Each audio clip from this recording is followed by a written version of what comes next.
Senhoras e senhores, bom dia. Por gentileza, ocupem seus lugares para darmos início à edição de hoje da RA SIC Caxias. Senhoras e senhores, peço a atenção de todos.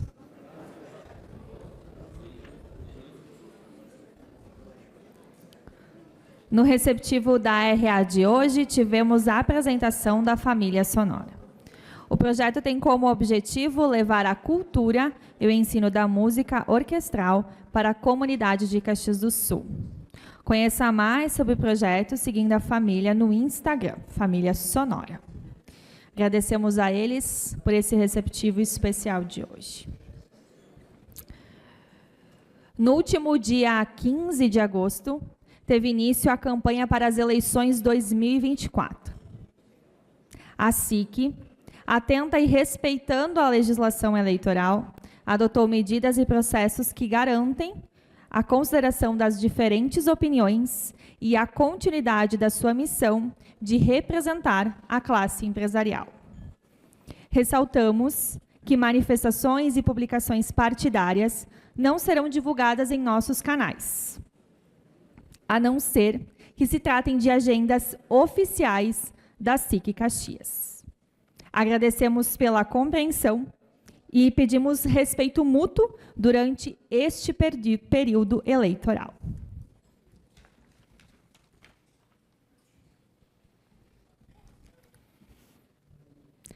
Bem-vindos, então, à edição de hoje com o tema Planejamento Patrimonial e Sucessório.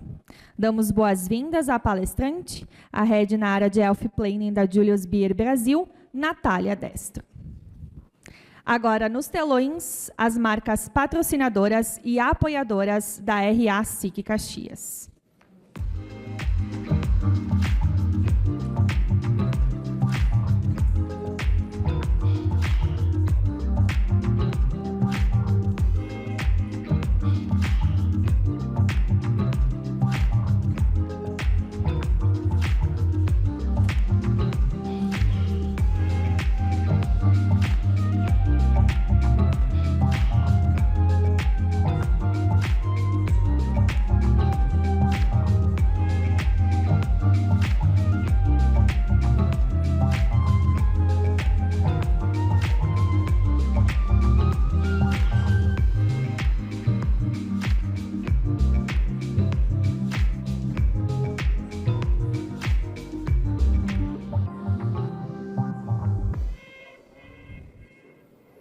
Para a saudação, convidamos ao palco o presidente da SIC, Celestino Oscar Louro.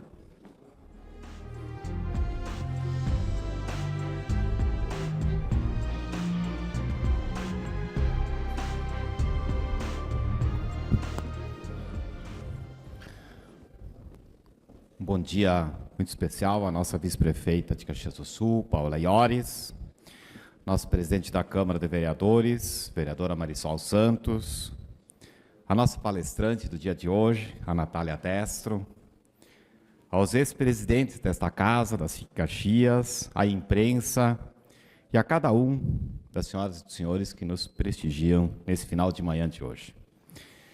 É com muita satisfação que nós abrimos os trabalhos de mais uma RA SIC. Hoje, nós recebemos uma especialista de renome em um tema de crucial importância para cada um de nós, que lidamos diariamente com os desafios de manter e fazer crescer os nossos negócios. A expectativa para a palestra de hoje, sobre planejamento patrimonial e sucessório, é muito grande, Natália, e não poderia ser diferente. Nós acreditamos que o tema planejamento patrimonial é vital não só para a preservação dos ativos das nossas empresas, mas também para a continuidade e o sucesso das nossas organizações. Como empresários, sabemos o quanto é desafiador manter o rumo certo em um cenário econômico tão dinâmico e muitas vezes imprevisível. Por isso, ter um plano estratégico bem definido é fundamental para que possamos preservar o nosso patrimônio e, no momento adequado, transferi-los para as próximas gerações, de forma segura e eficiente. Nossa convidada certamente trará abordagens valiosas sobre como estruturar esse planejamento, contemplando a preparação para a sucessão tranquila e eficaz. Afinal, trabalhar a sucessão é, sem dúvida, preparar o terreno para a longevidade e a sustentabilidade dos nossos negócios. Penso que uma sucessão bem feita é uma garantia de que as empresas continuarão prosperando, mesmo após a transição entre as gerações. E é neste ponto, permitam-me um pequeno parênteses, que surge já uma questão que atualmente nos preocupa. A reforma tributária, e em particular nela, o aumento do ITCMD, o imposto que incide sobre as transmissões de bens por herança e por doação. Esta mudança tem como objetivo aumentar a arrecadação. Observem, a arrecadação. E ela pode onerar significativamente o nosso processo sucessório. Por isso, há necessidade de estarmos atentos quanto aos impactos que essa medida vai nos impor. Caxias do Sul, como sabemos, é uma cidade que já passou por diversos ciclos econômicos. E muitos desses ciclos foram interrompidos, não só por mudanças econômicas, mas também pela ausência de um planejamento estratégico sólido e de um plano de sucessão claro em destacadas empresas que por aqui já existiram. Não são poucas as que fecharam as suas portas, justamente pela falta de um preparo adequado para a sucessão nos negócios. Importante salientar que quando falamos de um plano de sucessão, não estamos apenas falando da preservação de um legado familiar, mas estamos sim falando do fortalecimento do conceito de empresa familiar, que é muito diferente do que uma família empresária. A empresa familiar possui governança, segurança e gestão por competência. Para ilustrar a importância do tema desta RA de hoje, vale destacar alguns dados interessantes sobre sucessão familiar no Brasil. O Banco Mundial pesquisa sobre isso, segundo ele, apenas 30% das empresas familiares chegam à segunda geração. E apenas 5% sobrevive à terceira geração. Esses números refletem quanto é fundamental que o planejamento sucessório seja tratado com seriedade e profissionalismo. Eu estou certo que a palestra de hoje contribuirá muito para ampliarmos a nossa compreensão sobre esse tema e nos auxiliará a tomar decisões muito mais assertivas para o futuro das nossas empresas. Agradeço mais uma vez a presença de todos e especialmente da Natália Destro pela disponibilidade em compartilhar o seu conhecimento com todos nós. Uma boa RA a todos e até já.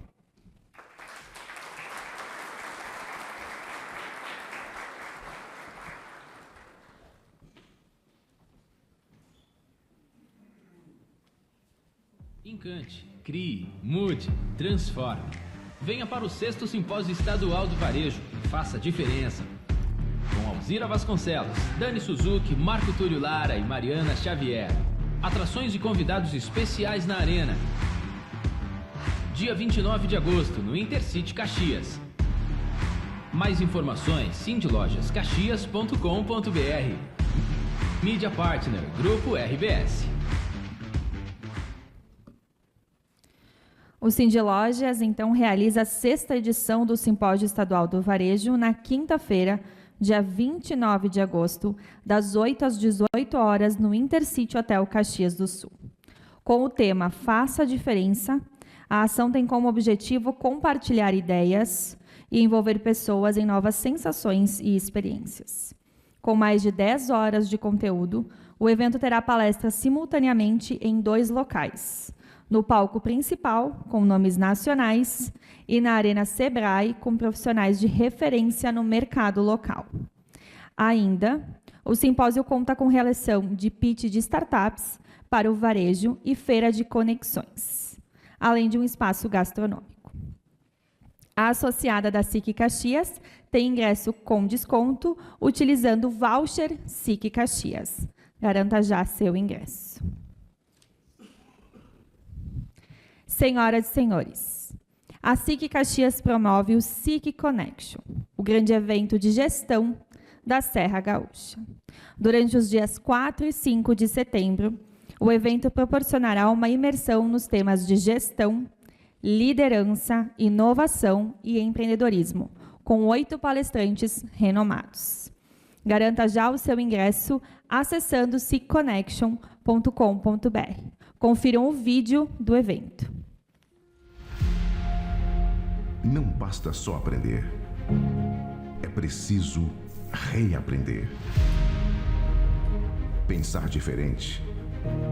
Ampliar o olhar. É hora de impulsionar, inovar e empreender. SIC Connection, o grande evento de gestão da Serra Gaúcha. 8 palestras. Mais de 16 horas de conteúdos. Reconhecidos e destacados speakers. Estratégias e tendências globais que definem novos caminhos. Líderes que desejam expandir seus horizontes. Um ambiente que respira negócios e inovação. SIC Connection. Dias 4 e 5 de setembro no URCS Teatro, em Caxias do Sul. Realização SIC Caxias em Colab, com Tramontina, Marco Polo, Círculo Saúde e Sicredi. Patrocínio: Grupo Andreassa, Grupo Florense, Random Core, Amplay mais Conta. Apoio UX. Mídia Partner, Grupo RBS.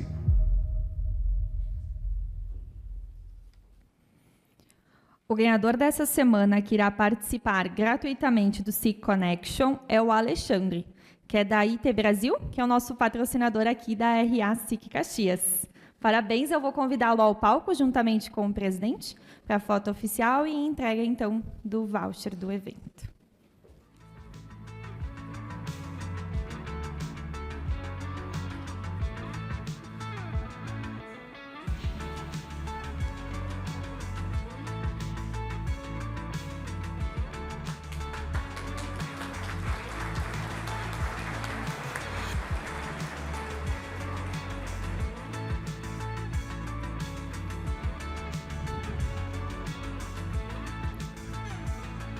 Senhoras e senhores, após a palestra teremos um momento de perguntas, lembrando que elas serão feitas através do Slido.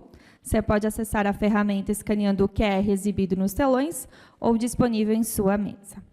Caso deseje fazer uma pergunta diretamente ao microfone, pedimos que seja breve e relacionado ao tema abordado de hoje. E ressaltamos que a palestra da RA sempre fica disponível no nosso canal no YouTube pós-evento.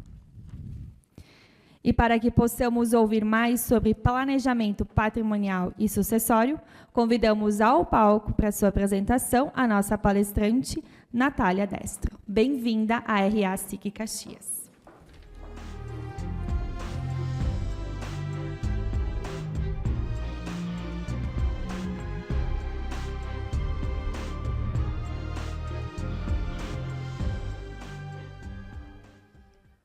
Oi, pessoal, boa tarde. Todo mundo está me ouvindo bem? Sim, né? Gostaria de agradecer, primeiramente, ao convite da SIC. Para mim, é um prazer poder estar aqui hoje com vocês, dividindo um pouco do que eu faço, né, do meu conhecimento de planejamento patrimonial e sucessório. Eu trabalho há praticamente 15 anos nessa área, relacionado a famílias, né? Então, todo esse tempo eu lido com famílias, empresários, segunda geração, terceira. Então, o que eu vou tentar fazer hoje aqui com vocês é trazer um pouquinho dessa minha experiência e contar o que eu tenho visto nessa área de planejamento patrimonial e sucessório aí nos últimos anos, o que tem acontecido. A gente tem bastante assunto.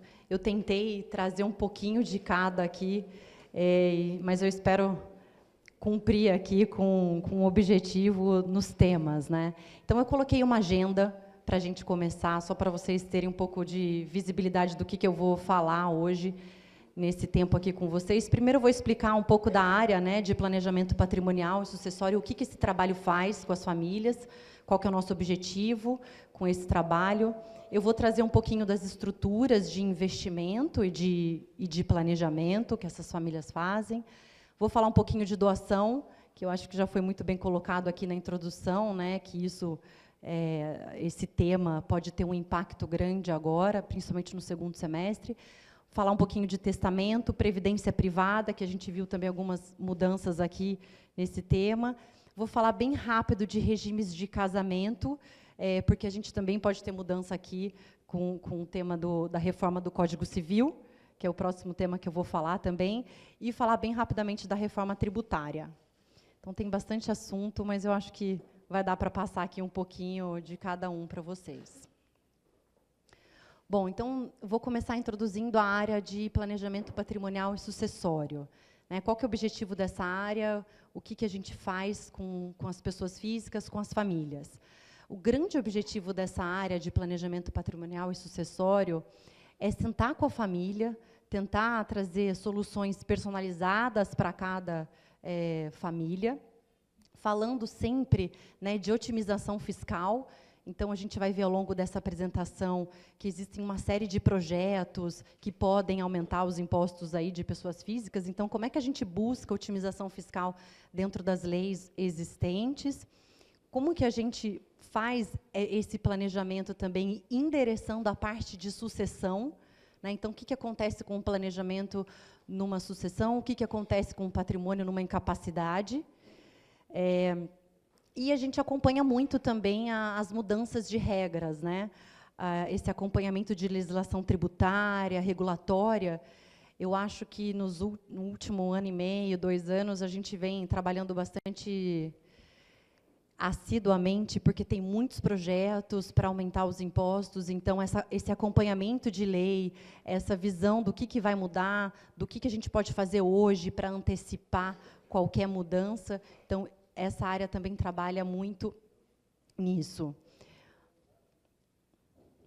Então, de forma prática, esse trabalho que a gente faz com as famílias, né, quando a gente senta com a família, primeiramente, a gente tenta fazer um diagnóstico daquela família. Tá? Então, quantos membros tem aquela família, qual que é o regime de casamento do patriarca, os filhos trabalham ou não no negócio, os filhos moram no Brasil, filhos moram fora, qual que é o objetivo daquela família com aquele patrimônio. Então, primeiramente, essa área faz um diagnóstico com as famílias. Depois desse diagnóstico feito, a gente começa a fazer uma análise de tudo aquilo que a família nos passou, né? Então, quais são os objetivos? Nessa análise, a gente vai identificar pontos que podem ser melhorados. Então, essa família está organizada do ponto de vista fiscal mais eficiente. Na sucessão, ela está bem organizada, num falecimento, numa incapacidade. Então, a gente faz toda essa análise. Depois, a gente faz uma sugestão para a família, então, de melhorias, o que pode ser melhorado, do ponto de vista fiscal, o que pode ser endereçado na sucessão. E depois, a família, então, parte para a implementação do planejamento que são feitos com os escritórios de advocacia, os advogados que implementam ali o planejamento dos clientes, né? Então, quando a gente faz essa análise, esse diagnóstico, o que geralmente a gente se depara? As famílias hoje, geralmente, elas possuem alguns patrimônios, né? Então, geralmente, tem fazendas, algumas famílias têm imóveis, automóvel, muita gente tem carro de coleção, muitas vezes, tem empresas, né, participações societárias, tem investimentos financeiros aqui no Brasil E, muitas vezes, também as famílias têm investimentos no exterior, né? Remetem recursos para fora e fazem esses investimentos para estar alocado numa outra moeda que não o real. Então, basicamente, esse é o desenho um pouco do planejamento de famílias que a gente conversa. E aí, o que a gente vai fazer quando a gente faz esse diagnóstico, né, é muito comum, principalmente nas participações societárias, deixa eu voltar aqui, nas participações societárias aqui, a gente vê muito patrimônio misturado, né? Então, o negócio, muitas vezes, do empresário, ele tem ativos ali dentro que são dos sócios e não da empresa.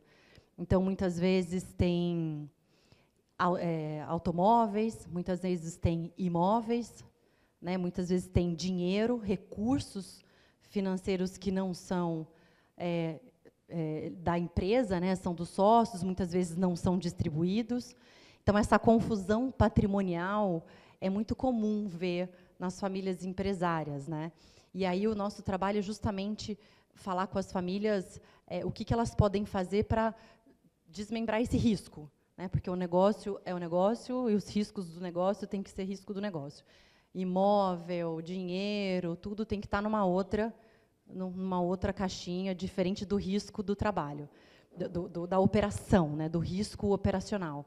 E isso ainda é muito comum da gente ver nas famílias. Então, a gente traz muito esse alerta, e principalmente recursos financeiros, né?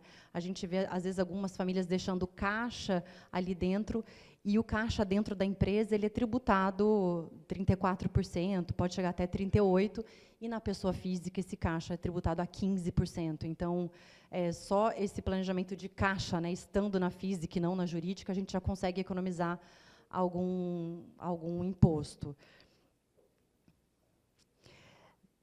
Com relação aos investimentos financeiros, eu trouxe um pouco desse desenho, que a gente teve uma lei que foi aprovada no final do ano passado, que impactou muito os investimentos financeiros das famílias aqui no Brasil e no exterior também. Então, aqui no Brasil, a gente tinha os investimentos, muitos das famílias, sendo feito por meio dos fundos fechados, né, que eram fundos que as famílias colocavam recursos, esses recursos eram investidos no mercado financeiro, a gente organizava a sucessão dentro desse fundo fechado, então a família doava cotas, reservava usufruto. Então, era um fundo muito eficiente para fazer investimento e organizar o planejamento. No final do ano passado, a gente teve uma lei que foi aprovada, a 14754, que ela mudou a visão um pouco do planejamento financeiro no Brasil e no exterior. Então, no Brasil, esse fundo fechado acabou com o diferimento fiscal dele. Então, essa lei trouxe ali o Come Cotas para esse fundo, que nada mais é do que uma cobrança de imposto semestral dentro do fundo. Então, a partir daí, o que aconteceu? Aconteceu que muitas das famílias que tinham dinheiro por meio desse fundo começaram a olhar, bom, agora o que eu tenho de alternativa? Será que eu tenho que ter todo o meu dinheiro dentro desse fundo fechado, ou existem outros veículos, né, que eu possa buscar para ter eficiência tributária? Então, a família, muitas vezes, tem uma previdência privada, né, com o objetivo, muitas vezes, de planejamento sucessório. Ela tinha fundos de ações, que muitas vezes ficava dentro desse fundo fechado. Então, FIPs são fundos de investimento em participações, algumas famílias que colocam empresas dentro desse fundo com o objetivo de venda no futuro, né? E o fundo de debênture de infraestrutura, que são fundos isentos. Com essa lei nova, agora ficou essa caixinha toda diferente, né? Então, muitos dos recursos que estavam dentro do fundo fechado, que é esse fundo aqui, eles migraram, né? Então, agora, muitas famílias têm fundos de ações direto na pessoa física, eles têm FDIC, né, direto na pessoa física, então não faz sentido estar mais dentro do fundo. Opa, deixa eu voltar aqui. Fundos imobiliários que são isentos e FIPs isentos. E agora foi criado um novo fundo, que é o Fundo 95, que o mercado está chamando, que você pode colocar alguns fundos ali dentro que não tem come cotas, também para ter eficiência tributária. Então, a gente trabalhou bastante, né? Eu faço parte do Julius Baer, que é um grupo que olha muitos investimentos financeiros, então a gente tentou auxiliar muito as famílias a pensarem nessa nova estrutura de investimento, né? O que faz sentido agora para esses recursos estarem nessas outras caixinhas e não só no fundo fechado. E, do ponto de vista de planejamento sucessório, trouxe um desafio para a gente, porque antes o cliente que tinha todo o dinheiro num fundo fechado, agora ele tem o dinheiro espalhado em outros veículos, né? Então, muitas vezes, ele tem um fundo fechado, ele tem um FIA, um FDIC, um FIP. Então, ficou mais desafiador a gente fazer o planejamento sucessório nos investimentos financeiros da família, quando a gente olha essa caixinha de investimento financeiro. Esse é um mundo novo, começou, né, a partir desse ano. Então, os bancos, os administradores também estão se adequando a essa realidade nova, e os recursos estão começando a ser migrados agora também, depois desse Come Cotas que aconteceu em maio. Então, trouxe um pouquinho disso, que é um movimento que está acontecendo, que a gente tem visto também nas famílias. Bom, vou falar um pouquinho de doação. Então, acho que teve uma introdução bem importante. E o que eu queria falar nesse tema aqui para vocês? A gente sempre conversou muito sobre doação com os clientes, né? A doação, ela tem uma série de benefícios de você fazer em vida, porque você consegue colocar algumas cláusulas restritivas. Então, você pode fazer a doação com usufruto, reservar todo o poder de decisão ainda para o patriarca. Você pode fazer a doação com usufruto só de rendimento, só de decisão. Eu posso fazer a doação com cláusula de reversão, ou seja, eu dou, mas se o filho falecer antes do pai, volta o patrimônio para quem doou, para o pai. Então, tem uma série de benefícios, né, em fazer a doação. A doação, ela vale para todo mundo, né? Todo mundo tem que sair fazendo.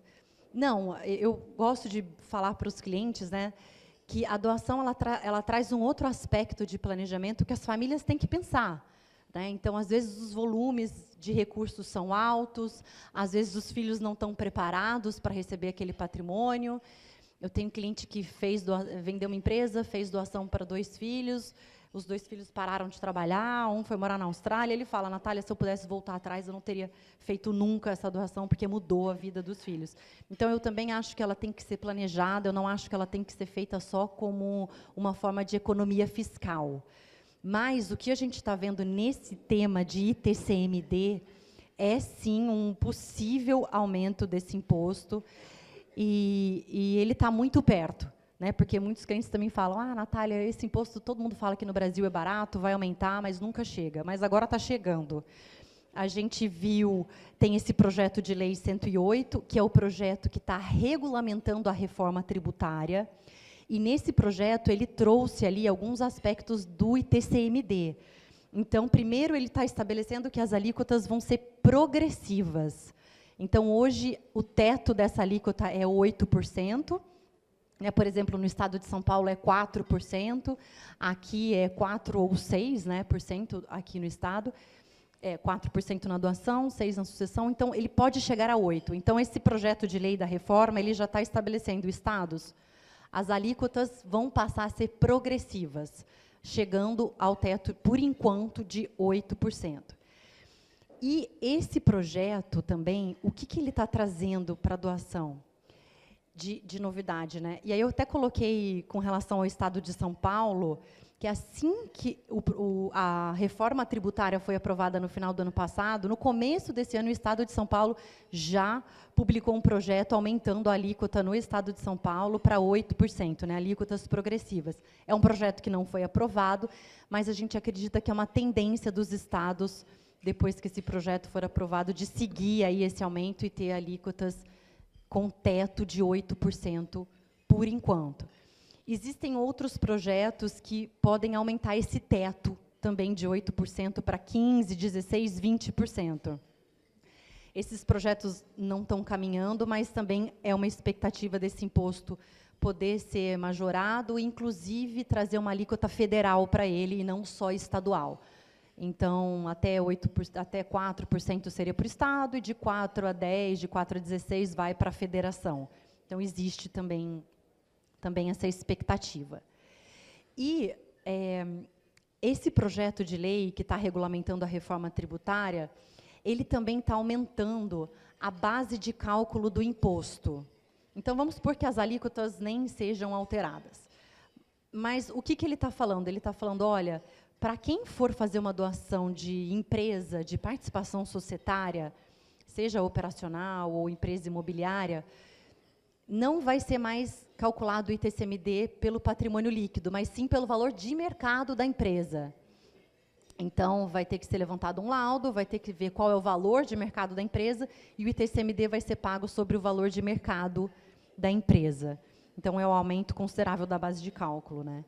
O mesmo ele está fazendo para imóveis, tá?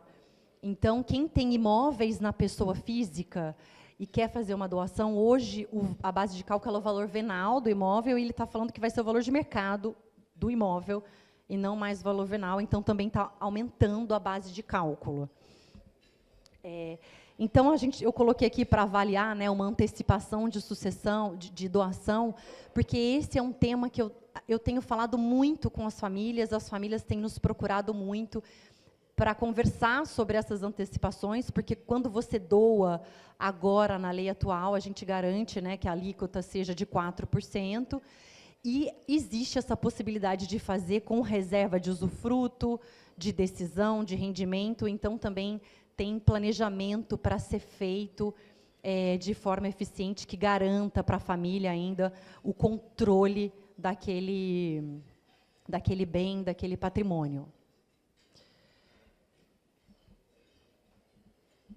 Então, eu fiz só um desenho da doação com usufruto, né, porque eu tenho visto, principalmente em famílias em São Paulo, que têm operações ainda, empresas operacionais, né, com segunda geração, essa segunda geração já fazendo a introdução da terceira geração por meio de doações, mas mantendo ainda o usufruto político e o usufruto de rendimento ainda para os pais.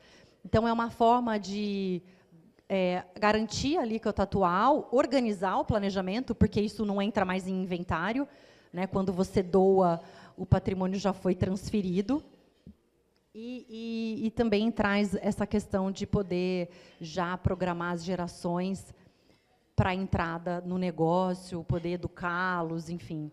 Então, esse é um tema que a gente tem falado bastante, muitas famílias têm se organizado e têm feito, têm parado agora para olhar sobre a doação. E aí eu trouxe também o testamento, que é uma alternativa que muitas famílias usam, né? O testamento, muitas vezes a família não quer fazer uma doação em vida, os filhos são jovens, mas quer deixar o patrimônio organizado para caso aconteça alguma coisa. E está escrito ali no testamento o que a família quer que seja feito, o patriarca quer que seja feito, né? Então, geralmente, esse testamento serve para patrimônios aqui do Brasil, né? Qualquer tipo de patrimônio aqui no Brasil. Ele é um instrumento, ele é um ato revogável, né? Então, você pode fazer um testamento hoje, daqui 2 anos, mudou de ideia, quer mudar o percentual, então você revoga, faz um outro testamento, então também tem flexibilidade. E muitas famílias fazem para destinar patrimônio para herdeiros que não são necessários. O que são herdeiros necessários? Cônjuge, filhos, pais. Então, às vezes, quer deixar para uma instituição de caridade, quer deixar para um sobrinho. Então, usa o testamento também para isso. Todo mundo precisa de um testamento? Também acho que não. Acho que a gente senta muito com a família para conversar, para ver caso a caso, porque quando a família tem um testamento, no falecimento o processo é feito de forma judicial e não no cartório, por conta de um testamento. Então, também pode trazer algumas burocracias que a gente tem que ver se a família realmente precisa, né, daquilo ou não, mas é um instrumento muito utilizado pelas famílias, é o testamento. Eu trouxe aqui um outro tema, além do testamento, que a gente chama de testamento vital. Esse testamento vital, ele é um testamento da incapacidade. Então, a gente fala muito de sucessão, testamento, mas a gente esquece, né, que pode acontecer também um estágio de incapacidade, uma interdição, e a vida continua, né? O direito de voto nas empresas continua, as contas bancárias continuam, e aquela pessoa ainda está ali, mas ela não tem, muitas vezes, o discernimento, né, para assinar documentos e para continuar essa vida civil. Então, esse testamento vital, que é o testamento da incapacidade, é uma declaração que o cliente faz, que ele basicamente ele aponta quem é o curador, quem ele gostaria que fosse o curador, caso ele esteja esteja interditado ou esteja num estágio vegetativo, incapaz. E, muitas vezes, também, ele pode apontar pessoas diferentes, tanto para a saúde, porque esse documento também pode estabelecer ali regras de saúde, sobre prolongamento da vida. Então, ele pode apontar uma pessoa para cuidar da saúde e pode apontar uma outra pessoa, muitas vezes, para administrar o patrimônio, administrar o negócio, a empresa. Então, esse é um tema que eu já sempre falei com as famílias, mas que eu acredito que depois da pandemia, principalmente, muitas famílias pararam para pensar, olhar, e muitos clientes fazem, às vezes nem tem testamento, não, mas o vital eu quero fazer. E, geralmente, ele serve muito para uma situação que o cliente pode ter um conflito familiar. Então, eu vou dar um exemplo de uma situação que eu passei com um cliente no nosso trabalho, que foi um cliente que foi interditado, e ele tinha 3 filhos, e tinha um segundo casamento, que já tinha uma esposa, que já era um casamento de 15 anos, mais de 15 anos, então era um casamento longo. E, quando ele foi interditado, começou uma disputa, né, de filhos com a atual esposa, para saber quem ia ser o curador desse cliente. E aí, nessa disputa, o juiz falou, olha, vocês estão brigando muito aqui, acho que ninguém tem condição, eu vou nomear um curador terceiro.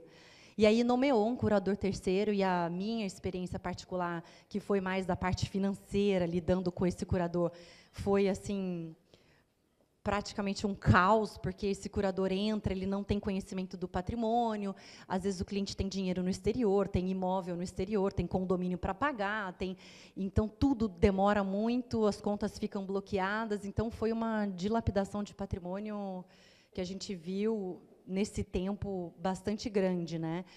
E isso me chamou muita atenção, porque eu pensei, poxa, se esse cliente tivesse um testamento vital, né, e se ele pudesse ter apontado alguém, né, seja a esposa, seja um filho, quem ele quisesse, já teria ajudado muito nessa situação.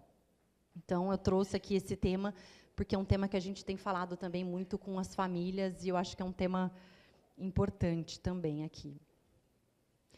E aí, vou falar um pouquinho de previdência privada, porque tiveram algumas novidades aqui. Bom, a previdência privada, a gente usa muito como instrumento de planejamento sucessório, também para as famílias, né? Então, muitas vezes, os filhos, os herdeiros, não têm liquidez para arcar com o ITCMD na sucessão.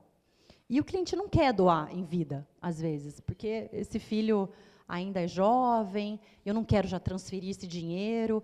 Então, a previdência privada ela pode funcionar muito bem, né? Porque você coloca os recursos no plano de previdência privada, né? E seja PGBL ou VGBL, aí eu já explico um pouquinho melhor a diferença daqui a pouco. Você estabelece os beneficiários desse plano de previdência privada, então você pode colocar filhos, esposas, sobrinhos, enfim, qualquer pessoa. E você garante que, na sua falta, aqueles herdeiros vão receber os recursos sem que eles passem em inventário. Então, a gente chama também de dinheiro do dia seguinte, né? Então, muitos clientes pegam o patrimônio, fazem a conta dos 4%, né? Vamos falar dos 4% aqui no Estado, de quanto que é o imposto de TCMD, para os herdeiros arcarem com aquilo, e colocam esse dinheiro numa previdência privada. Pode ser que o tempo passe e daqui a pouco os filhos já têm liquidez, ele resgata. Então, é um instrumento também bastante flexível, e eu gosto muito de usar para planejamento sucessório, porque eu acho que dá muita liberdade, né, para o detentor dos recursos, para ele fazer o que ele quiser, trocar beneficiário, resgatar os recursos.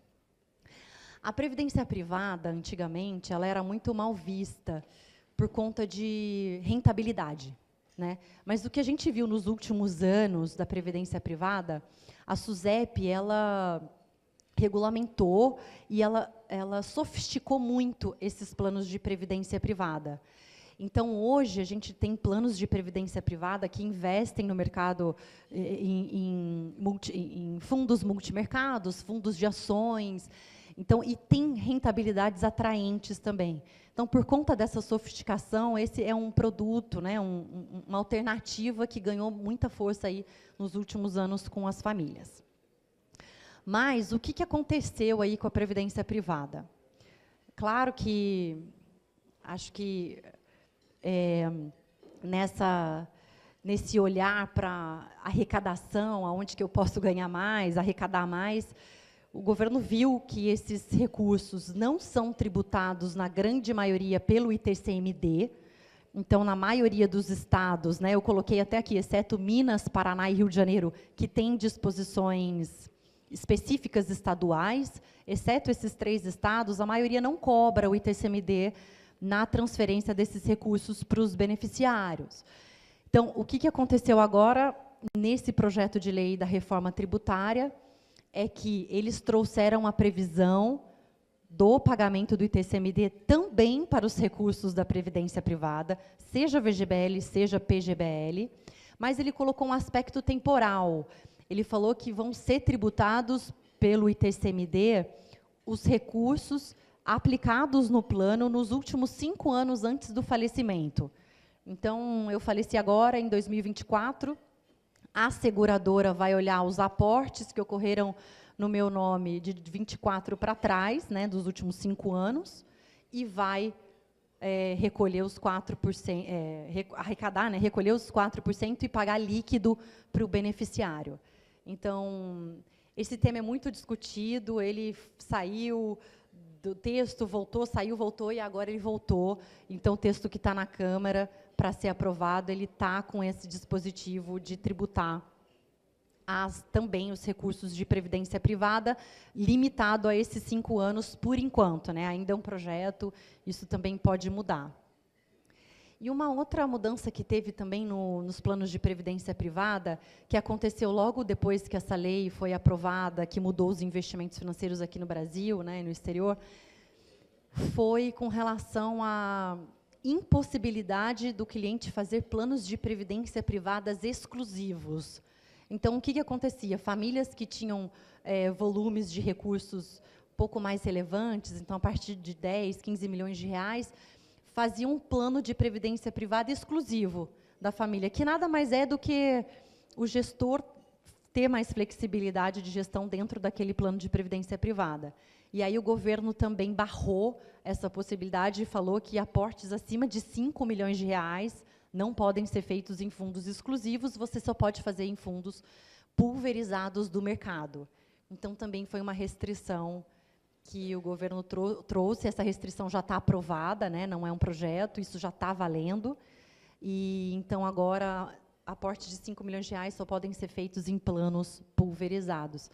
Ele trouxe aí um certo engessamento para grandes famílias nesse planejamento.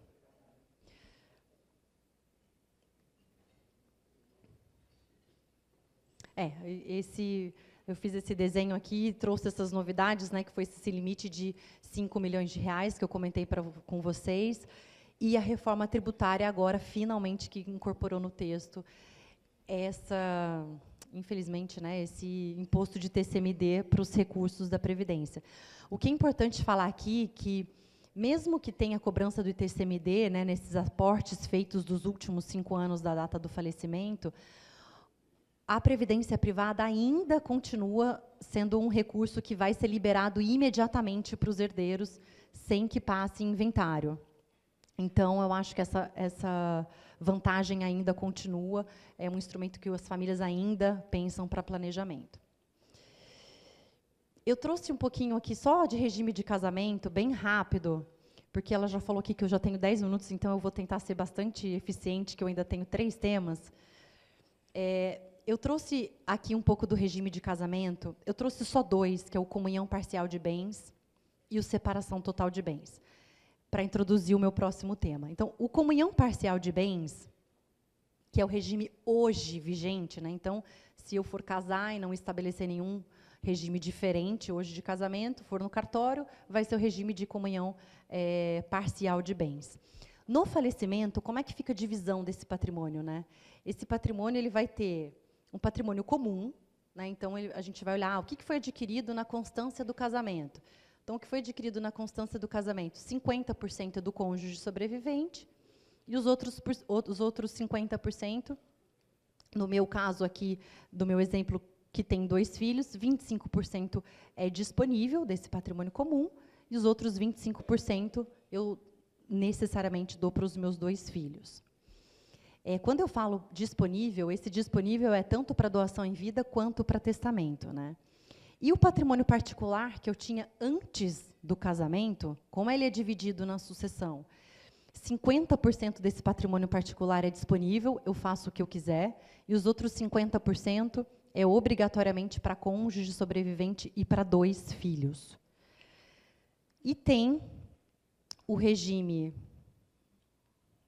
eu vou passar esse slide, que é sem testamento, mas isso eu acabei já falando, e tem o regime da separação total de bens, que hoje é um regime que você precisa apontar que você quer casar com esse regime, você faz um pacto pré-nupcial, mas ele é um regime bem mais simples com relação a regras de sucessão. Então, no falecimento, para quem é casado com esse regime, 100% do meu patrimônio, como é que ele é dividido, né? Não tem antes e depois de casamento. Tudo vira 100%, e desse meu patrimônio, 50% é disponível, eu faço o que eu quiser, e os outros 50%, no caso de 2 filhos, é 1/3 para cada um. 1/3 para o cônjuge sobrevivente e 1/3 para cada filho. Então, em qualquer regime de casamento hoje, o cônjuge ele é herdeiro necessário, né? Por que eu estou falando isso? Antes de passar só para o meu próximo tema, esse regime de casamento também é um regime que muitas famílias acabam optando, né?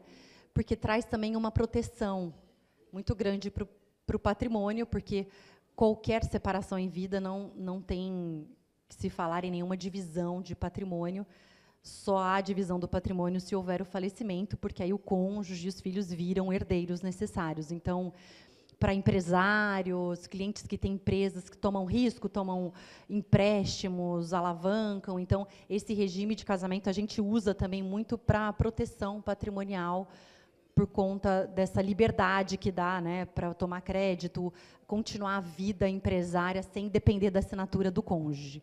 Então, quis trazer esse tema para ilustrar o meu próximo tema.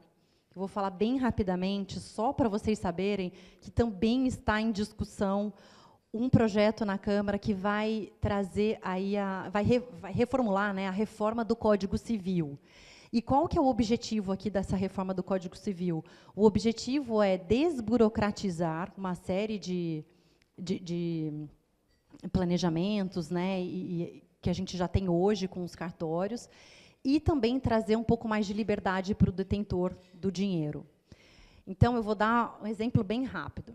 O regime de casamento. Hoje, se um cliente é casado com comunhão parcial de bens e ele quer mudar o regime, eu tenho que ir no juiz e pedir autorização. Então, essa reforma do Código Civil, ela está falando, olha, você vai poder fazer isso extrajudicial. Vai lá no cartório, muda o seu regime de casamento, divide os bens, paga o imposto e faz extrajudicial. Então, está dando liberdade. Na sucessão, esse é um ponto um pouco polêmico, mas o que ele está trazendo aqui? Que o cônjuge sobrevivente, na sucessão, independente do regime de casamento, não vai mais ser herdeiro necessário. Então, vamos voltar lá no meu exemplo. No meu exemplo, eu sou casada, tenho 2 filhos, sou casada com separação total, tenho 2 filhos, morro. No momento do falecimento, como eu tenho 2 filhos, só os meus 2 filhos passam a ser os meus herdeiros. Caso eu queira beneficiar o meu cônjuge sobrevivente, eu vou precisar fazer um testamento. Então, se isso passar dessa forma, vai ter um impacto muito grande nos planejamentos das famílias, né? Não tenho dúvida disso. Então, esse é um projeto ainda que está para ser votado, mas esse é um ponto. Divórcio, né? O divórcio vai poder ser feito também de forma unilateral no cartório. Então, você vai no cartório, fala que quer se divorciar, ele vai intimar a outra parte, tudo via extrajudicial. Então, também para ganhar celeridade. Ele está trazendo também aspectos do direito digital, que é muito positivo, né? Ele está criando o direito digital, trazendo uma série de proteções.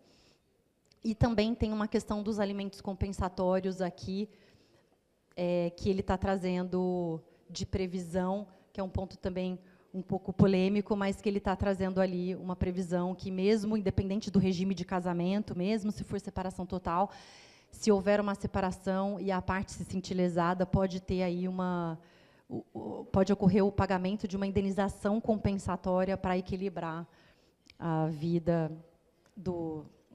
da pessoa que se sentiu lesada na separação. Então, isso também é um ponto polêmico, mas eu trouxe só para vocês verem que tem bastante coisa aqui que pode acontecer. A expectativa é que isso seja aprovado no segundo semestre, mas por conta de eleições também, a gente não sabe como é que se vai ter espaço na agenda para esse projeto. E, por fim, não quero estourar muito aqui o tempo, mas acho que dá para falar bem rápido. Eu acabei já comentando ao longo da apresentação, né, do projeto da reforma tributária, então, que trouxe essa previsão da previdência privada, que eu já comentei com vocês, também que está mudando a base de cálculo do pagamento nas doações, então, também trazendo ampliando a base de cálculo no pagamento do imposto, do ITCMD. Para as holdings imobiliárias, eu sei que muitos clientes têm empresas que colocam imóveis ali dentro de renda, ou imóveis de uso próprio. Ele está falando também que a transmissão dessa participação, né, ela vai ocorrer de acordo com a alíquota do estado de cada imóvel dentro da empresa. Eu não sei como eles vão fazer isso, mas está escrito lá. Então, se eu tenho uma holding com 10 imóveis e cada um está no estado, a alíquota, eu vou olhar a alíquota de cada estado se eu for doar as cotas da empresa. Então, isso também foi uma novidade. E ele trouxe também essa novidade, esse é o último slide, tá? Pessoal, ele trouxe uma novidade sobre essa transferência de pessoas vinculadas. Hoje de manhã eu estava fazendo uma reunião num escritório de advocacia e o advogado comentou isso comigo, que alguns clientes têm feito não feito, né, mas perguntado da possibilidade de fazer esse planejamento. Então, qualquer transferência entre pessoas vinculadas que não tenha capacidade financeira para arcar, então, compra e venda de pais para filhos. Então, eu tenho uma empresa, eu vou lá, vendo 1% da minha participação e cobro um valor, zero nada. Ele está falando que isso agora é o ITCMD, está sendo entendido como uma doação. Então, esse planejamento acabou. O que ele está falando também, perdão de dívida. Se muitos pais fazem empréstimos com os filhos, né? Fez um empréstimo, perdoou a dívida, ITCMD. Isso também vai gerar imposto de doação. Distribuição desproporcional de lucro de empresas, que é muito comum também, né?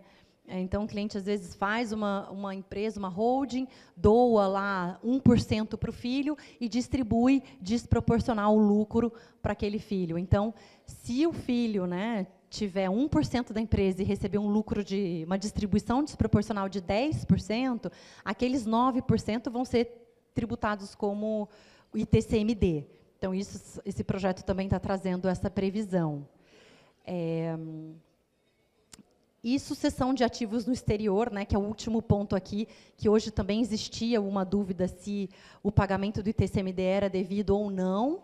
Então, brasileiro que tem bens no exterior e falece aqui, deixando bens lá fora, se existe o pagamento do ITCMD ou não. Agora, o projeto de lei está falando que existe, sim, e vai pagar o ITCMD sobre os recursos de bens que estão no exterior.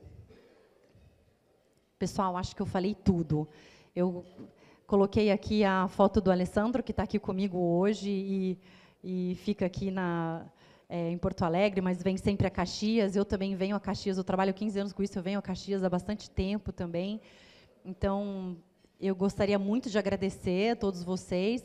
Eu espero que esse tema não tenha causado indigestão em ninguém, apesar de ser um tema muito, né, aumento de imposto, mas espero que vocês tenham conseguido aproveitar o almoço também aí de vocês e olhado um pouquinho mais as novidades.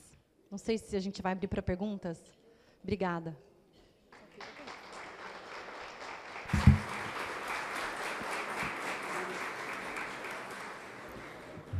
Agradecemos a Natália pela apresentação. Vou convidá-la aqui ao lado, por favor, juntamente com o nosso presidente Celestino, para o momento das perguntas.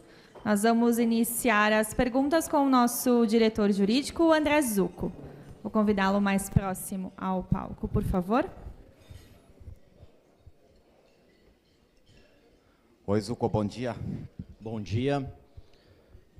Parabéns pela exposição, pela bela palestra, muito clara e objetiva. Na verdade, tenho dois questionamentos, né?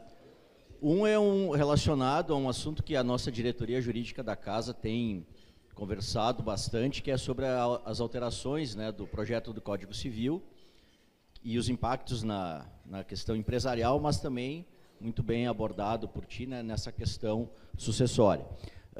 A minha pergunta, então, é sobre essa questão da mudança, né, da condição do cônjuge, né, deixando de ser herdeiro necessário. O Código Civil anterior, né, ele não previa isso, e o de 2022 trouxe essa mudança, né, e trouxe também o direito de concorrência em alguns regimes de bens de casamento. A minha pergunta é se, pela tua experiência, teu conhecimento, o que motivou, né, os legisladores num curto período de tempo, em termos de lei, 20 e poucos anos, é um período muito curto, a retirar essa condição, né, retroagindo ao anterior. E a segunda, também, se puderes nos auxiliar, em razão da nossa instabilidade econômica, muitas famílias, empresários têm levado seus recursos para o exterior.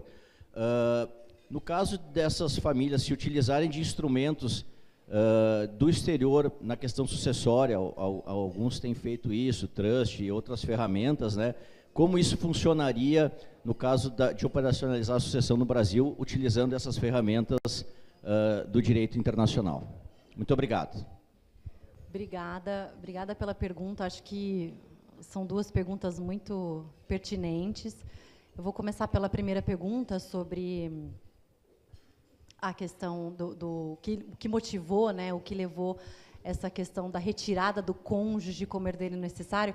Acho que você colocou muito bem, eu acabei não falando aqui, mas que, sem ser no Código de 22, né, mas no Código anterior, não tinha mesmo essa previsão. Então, uma das razões, um dos motivos, né, que eu tenho ouvido é que o herdeiro já não era o herdeiro necessário no Código anterior, então isso foi no último Código, então, para voltar. E outro motivador é para trazer mais liberdade para o detentor do recurso dispor daquilo da forma como ele quiser. E isso é um movimento que vai em linha com os outros países do mundo que a gente vê. Então, Estados Unidos, muitos países não consideram o cônjuge como herdeiro necessário. Então, também acho que é uma aproximação da regra de outros países. E eu acho que essa liberdade, ela vem... se você quiser realmente que o cônjuge seja beneficiado, você faz um testamento. Então, não é que não vai ser beneficiado, ainda existe a possibilidade, mas você vai ter que se utilizar de uma ferramenta para prever aquilo e deixar aquilo escrito, né, o percentual e aquilo escrito num documento, num testamento, no caso.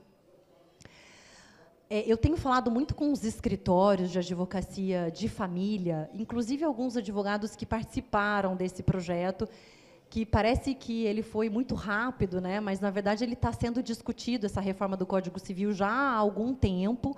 Eles fizeram um grupo multidisciplinar, então, inclusive, com alguns juízes, advogados, para escrever a lei, e eles estão trazendo também, nesse Código Civil, algumas previsões, né, de jurisprudências, de entendimentos jurisprudenciais que já acontecem na prática, eles só estão refletindo isso também para o Código. Então, vamos ver se isso vai avançar, como vai avançar, né? A gente vai acompanhar, mas eu acho que esse é um tema que todo mundo tem que estar atento, porque isso vai impactar bastante o planejamento. Com relação à segunda pergunta, dos trusts e dos instrumentos do exterior, as famílias, né, hoje em dia, elas que têm negócios aqui, usam muito, né, do exterior para diversificar a moeda, para estar em dólar, muitas vezes, em euro. E aí a gente tem que pensar, sim, no planejamento lá fora, né? Porque se um brasileiro falece, hoje o juiz não é competente para dividir um patrimônio desse brasileiro que está lá fora. Então, se eu tiver uma empresa em Cayman, em BVI, o juiz não pode dividir esse patrimônio lá, porque ele não é competente. Eu tenho que ir até o juiz de Cayman, de BVI, e dividir o meu patrimônio com esse juiz. Então, o que os clientes fazem é, muitas vezes, se utilizar desses instrumentos, então, de testamento lá fora, trust, para organizar o planejamento sucessório. Então, eu acho que o trust é uma figura que está começando a ser mais falada agora, né, na nossa legislação. A gente tem um projeto no Brasil de lei também, que está na Câmara, que está trazendo esse instrumento de trust para a lei brasileira, esse reconhecimento, o que eu acho que vai ser muito positivo se isso passar, porque é um instrumento que traz muita flexibilidade para quem tem o dinheiro, para dispor disso de uma forma perene, né, perpétua. Então, o herdeiro não necessariamente vai receber aquele patrimônio tudo de uma vez só, mas eu posso estabelecer regras e tempo, né, para ele receber. Então, a gente também está acompanhando isso. Vamos ver se essa lei do trust aqui no Brasil vai caminhar, mas eu espero que isso venha em algum momento, sim. Vai ajudar muito as famílias. Obrigado, André. Eu também tenho inscrito aqui o Juarez Piccinini, que é nosso coordenador da Diretoria de Economia e Estatística e diretor lá de Relações Institucionais do Grupo Randon. Bom dia, Juarez. Bom dia, presidente. Bom, Natália, obrigado aí pela explanação. É um pouco indigesto, sim, porque a gente vê, né, presidente, que só tem aumento de carga tributária, tributação, etc. e tal. Tem as charadas por aí também. Mas a pergunta elaborando um pouco mais a colocação do Dr. Zucco, na questão das jurisdições, etc. Muitas pessoas, dependendo do movimento e momento político, eles tendem a abrir uma conta no exterior e achar que com isso está tranquilo. Está tudo bem, se der algum problema no Brasil, eu estou resolvido, etc. e tal. Gostaria que você elaborasse um pouco isso e também trouxesse um cenário onde, com o aumento da insegurança jurídica do país, das fragilidades, como que poderia se proteger mais ou melhor, sem sair do Brasil, ficando no Brasil, mantendo as empresas, o patrimônio, as aplicações em diversos países, ter uma forma de se proteger ou, evidentemente, tudo está no imposto de renda e, consequentemente, tudo está transparente para as autoridades. Como ter uma proteção legalmente contra uma eventual deterioração do cenário político e jurídico, em última análise. Obrigado. Obrigada pela pergunta. É uma pergunta difícil, não é uma pergunta fácil, não. Porque, como você bem colocou, né, já na sua pergunta, hoje em dia é tudo transparente, é tudo declarado. Então, numa eventual fiscalização, o juiz com o imposto de renda tem acesso ao todo o patrimônio. Eu acho que o dinheiro que está no exterior, não necessariamente, né, ele é visto como um dinheiro que ele não é atingido. Ele é, sim, atingido, né? A gente viu na Lava Jato várias contas sendo bloqueadas no exterior, contas de cônjuges também. Então, acho que não é com esse objetivo. Eu acho que as famílias empresárias, né, é uma pergunta muito comum que eu recebo dos clientes, né, como é que eu faço para me proteger? Aqui, eu acho que não existe, eu fiquei muito feliz que você não usou o termo blindagem, né, porque quando a família me fala isso, eu já começo falando, olha, não existe, né, blindagem, hoje em dia é tudo transparente, mas eu acho que é claro que tem como a família se organizar. Então, a previdência privada é um instrumento que traz proteção, porque os recursos estão com a seguradora, claro, estão declarados, pode ser bloqueado, mas existe uma proteção. O bem de família, né, ele está por lei, que ele não pode ser penhorado também, o imóvel que você mora. Então, existem alguns instrumentos, mas não existe nenhum aqui que não pode ser atingido, né? Acho que depende de cada objetivo da família, às vezes faz sentido já antecipar, fazer alguma doação para não entrar no inventário, mas aí vai ter que ver o que cabe de planejamento para cada um, sabendo que realmente essa blindagem ela não existe, né? Aqui não é nem esse o objetivo do planejamento patrimonial também, né? Quando a gente conversa com as famílias. Natália, eu tenho ainda diversas perguntas inscritas aqui. E, dado ao horário, eu vou escolher apenas uma e depois, junto com a nossa assessoria, se você puder deixar uma resposta aí para os nossos... Então, a pergunta aqui do Pedro Sonda, e ele questiona: qual a sua opinião sobre uma ferramenta de seguro de vida, visando gerar liquidez e redução de custos de inventário para a família no momento da morte do patriarca? Uma boa pergunta. Eu acabei não falando, mas o seguro de vida ele é também usado. No meu ambiente de family office, com as famílias, eu acabo vendo os clientes usando menos o seguro de vida, porque, às vezes, ele quer trabalhar aquela liquidez numa previdência privada, até porque hoje eu consigo melhores rentabilidades e ele consegue resgatar o patrimônio quando ele quiser. Então, eu acho que o seguro, ele pode sim, ele é uma alternativa. A gente muitas vezes faz um pouco de conta para saber quando, às vezes, ele é caro, né, para o objetivo. Então, a gente só precisa ver expectativa de vida, idade dos herdeiros, para saber o que cabe melhor. Porque, às vezes, a gente consegue um instrumento mais flexível, mais barato e que também traz o mesmo resultado. Mas o seguro, ele é uma das alternativas, sim. Natália, leve a gratidão de cada um de nós que estamos aqui. Eu tenho certeza que nós saímos daqui hoje, pelo menos, com algumas perguntas, se não com todas as respostas, mas sabendo formular as perguntas e as dúvidas, cada um de nós, para os seus corpos jurídicos e suas assessorias. Muito obrigado por estar conosco, obrigado a cada um e a cada uma que esteve aqui. Na próxima segunda-feira, então, teremos mais uma RA-SIC. Muito obrigado e uma boa semana a todos. Obrigada, pessoal.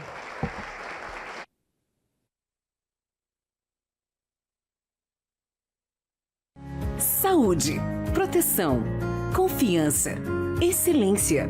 Conheça o Círculo Saúde, uma das mais importantes instituições do ramo no Rio Grande do Sul. São 90 anos acolhendo vidas na Serra Gaúcha, Vale do Paraiana e Vale do Caí. Somos referência em planos de saúde com soluções completas para você, sua família e sua empresa. Aqui no Círculo, você vê a excelência nos detalhes.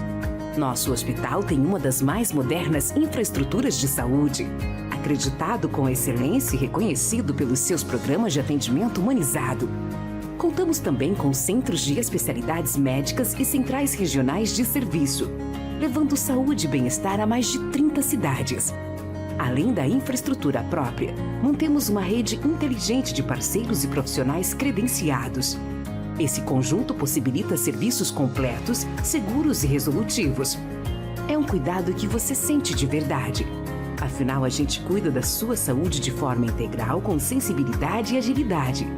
Além disso, temos um compromisso com a nossa comunidade. Por meio do nosso Centro de Assistência à Saúde, garantimos atendimento gratuito para quem mais precisa. São mais de 15 programas e projetos. Deu para ver que o Círculo é completo e essencial, não é? E nós não vamos parar por aqui. Te ver bem é o que nos motiva a estar em constante evolução. Vamos continuar investindo muito para entregar um serviço cada vez melhor. Agora vocês já sabem quem confiar quando o assunto é saúde. No Círculo, a excelência você vê e o cuidado você sente.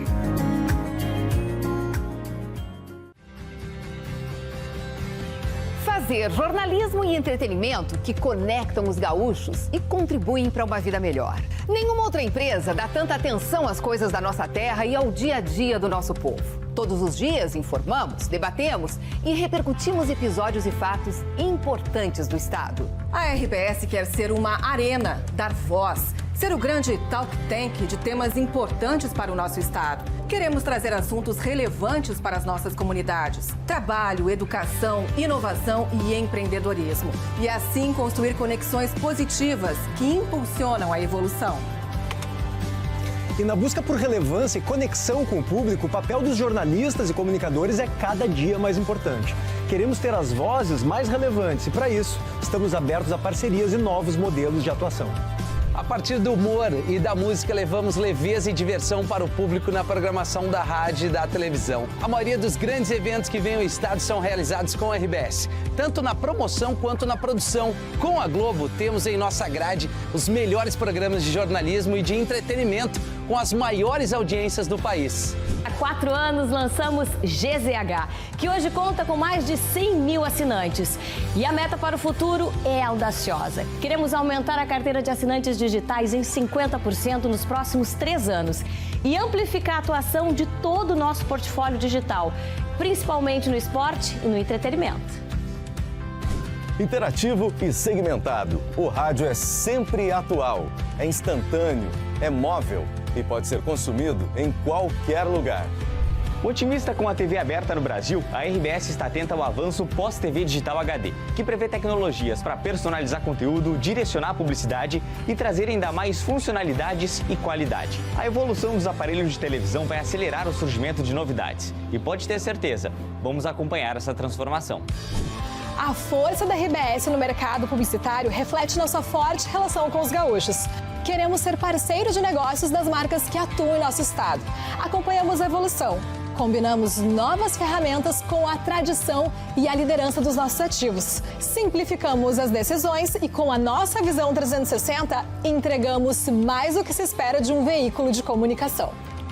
E tudo isso só é possível graças às nossas pessoas. Quem trabalha na RBS acredita na comunicação e na diferença que ela faz, seja nos negócios dos clientes, seja na evolução da sociedade. São as pessoas que fazem a RBS ser a RBS.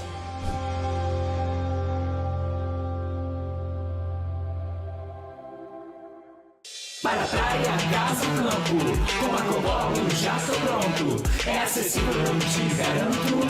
Chega junto, é o nosso encontro. Pro cinema, exposição, quem sabe aquele jogão. Com Marcopolo, meu irmão conectado, eu não fico na mão. Estudar ou trabalhar, passar de volta pro ar. A Marcopolo estará lá, com segurança vou chegar. Brasil e mundo afora, confiando a toda hora. Minha passagem vou pegando, de Marcopolo já tô chegando. Embarque com a Marcopolo. Somos muitos e múltiplos, em vários cantos do Brasil e do mundo. Com paixão por trilhar novos caminhos, inspiramos e mobilizamos sonhos e pessoas, inovando e criando soluções para os desafios todos os dias. Vamos em busca de uma prosperidade compartilhada, que respeita nossas relações com o planeta e com as pessoas, que sempre tem espaço para mais. Uma nova ideia, um novo produto, um novo serviço, que cria um futuro sustentável em conjunto com um novo jeito de pensar e fazer a mobilidade. Somos formados por gente que sabe que num mundo tão dinâmico como o nosso, manter-se em movimento é fundamental.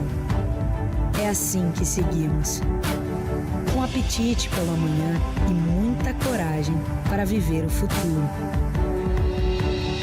Incansáveis, inquietos, evoluindo para conectar pessoas e riquezas, gerando prosperidade. As empresas Randon agora são Randon Corp.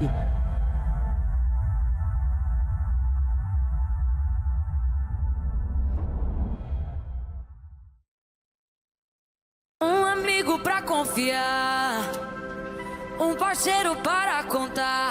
Eu te entendo, eu te quero bem. Tem cartões pra você comprar, do cinema ao celular. Eu te entendo, eu te apoio, onde for. O Sicredi inteiro fica te esperando, pra te ver sorrindo, pra te ver sonhando. Aqui no Sicredi não é só dinheiro, é ter com quem contar, é confiar, realizar.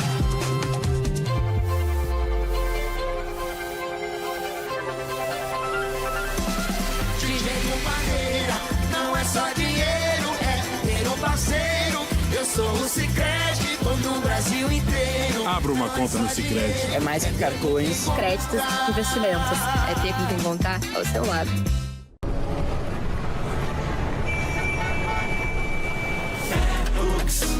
aprender a desenvolver. Hooks, meu caminho eu vou fazer. Hooks, conhecimento pra crescer.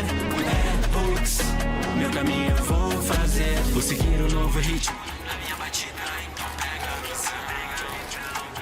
pega a visão. Trocar, compartilhar, reinventar, sempre do meu jeitão. Sempre do meu jeitão. Aqui é cara e coragem pra fazer acontecer. Cheguei pra conquistar o meu futuro, eu vou fazer. Hooks, aprender a desenvolver. Hooks, meu caminho eu vou fazer. Hooks, conhecimento pra crescer. Hooks, meu caminho eu vou fazer. A UX é pra você, faz teu caminho, vem pra UX. Faça o vestibular, provas online, todas as segundas e quintas-feiras. Acesse ux.br e inscreva-se.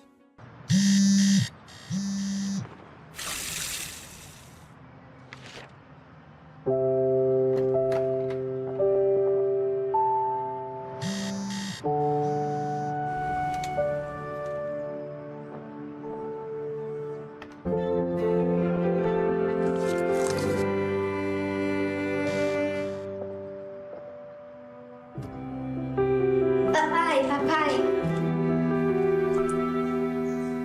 É pra dar sorte.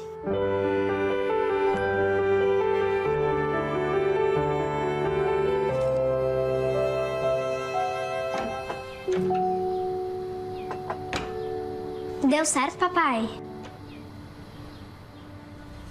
Deu certo, filha. O crédito que gera o desenvolvimento transforma a vida de milhares de famílias. BRDE Crédito para inovar e desenvolver. É muito bom poder olhar para trás e ver de onde veio o meu resultado. A certeza de eu ter sido preparada para estar onde estou reforça que fiz a escolha certa. O dia em que descobri que poderia aprender tantas coisas novas. A satisfação de vivenciar projetos únicos que marcaram para sempre meu caminho. Quando me foi apresentado o futuro. Saber que meu aprendizado me ajudou a me tornar uma cidadã responsável com a sociedade, indo além dos livros didáticos.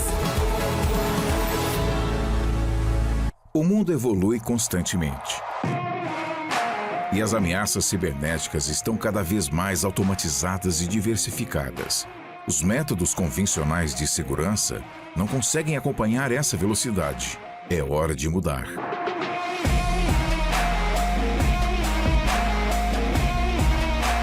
Somos a IT Brasil, líder em segurança cibernética e proteção de dados, com ampla variedade de serviços gerenciados.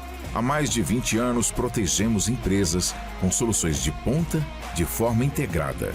Nosso compromisso é tornar simples todo o processo, com agilidade e suporte. A arquitetura de sistemas nos possibilita ter uma plataforma de alto nível. Com a IT Brasil, você obtém economia com segurança máxima. Nosso gerenciamento possui integração com os mais diversos sistemas. O foco é evitar paradas inesperadas. Nosso portfólio abrange segurança cibernética, hardware, software, backup e replicação, serviços gerenciados e consultoria. Oferecemos soluções completas em todos os níveis, pois as ameaças crescem de forma acelerada, causando inúmeros prejuízos para as empresas. A IT Brasil protege a sua empresa com eficiência e agilidade.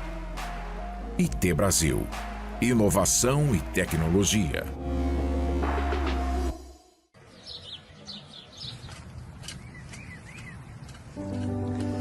Eu era agricultora, porque ele era pedreiro, ferreiro, e nós fomos morar para nossa casinha. Então eu disse assim, o que eu vou fazer? Eu vou virar essa terra. Ali eu comecei a plantar em volta da casa, e ele trabalhando, né, de pedreiro. Eu já tinha os 6 filhos. Plantava, vendia, fazia chimia, fazia pão, fazia tudo um pouco para vender, fazia sabão. Botemos ali uma bodeguinha assim, bem simplesinha. Nem interesse de fazer um mercado, aquilo estava só para dar um dinheirinho a mais na família, né? Ao longo dos anos, o Super Andreassa estabelece relações próximas e duradouras com clientes, funcionários e fornecedores. Expande os negócios na região e se consolida como uma das principais redes supermercadistas do sul do Brasil. O Grupo Andreassa cresceu junto à região, ao lado das pessoas. No decorrer do caminho, reunimos sonhos, multiplicamos conquistas. Somos hoje mais de 40 lojas e 4 mil funcionários, que atendem em média 50 mil clientes por dia, consolidados em 3 marcas: Supermercados Andreassa, Super Vantajão e Vantajão Atacado. Chegamos até aqui, unidos pelo trabalho. E uma certeza: nosso grande propósito é proporcionar uma vida melhor para todas as famílias. Jamais eu plantei aquelas pequenas plantas que deu produto pensando numa coisa tão bonita que é hoje.